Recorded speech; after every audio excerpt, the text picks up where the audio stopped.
मी शेख मोहम्मद महाराज यांचा वंशज आहे आणि जे आता वंशज म्हणतायत ते यथाकथित वंशज आहेत. त्यांना म्हणजे इथं मदतीसाठी आमच्या आजोबांनी आणलेलं आहे आणि त्यांनी आता आम्हालाच बाजूला केलेलं आहे त्यांनी. आणि हे पहिल्यापासून म्हणजे 1953 पासून देवस्थान असं हे ट्रस्ट आहे.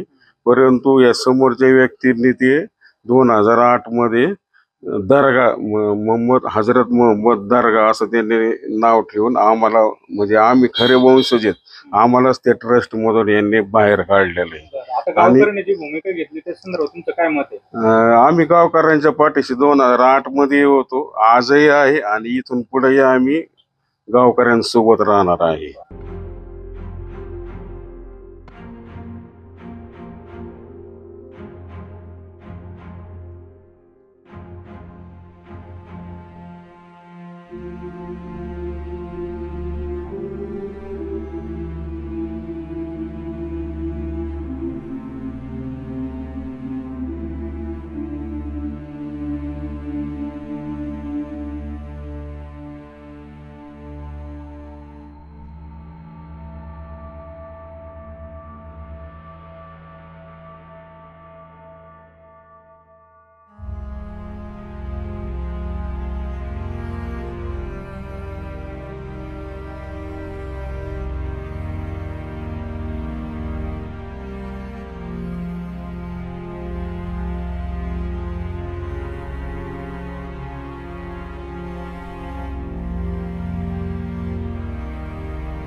मूळ जे ट्रस्ट होतं ते मूळ ट्रस्ट गावातल्या लोकांना, गावकऱ्यांना, त्या ट्रस्टचे असणाऱ्या पदाधिकाऱ्यांना सगळ्यांना अंधारात ठेवून ते ट्रस्ट बदललं गेलं.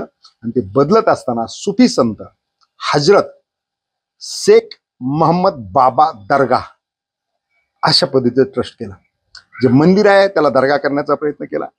आणि म्हणून रूढी परंपराला छेद देत ज्या महाराजांनी जीवनभर वारकऱ्याची पताका खांद्यावर घेतली, पंढरपूरच्या वाऱ्या केल्या, संत तुकाराम महाराजांचे समकालीन संत म्हणून त्यांचा सगळीकडे उल्लेख आहे.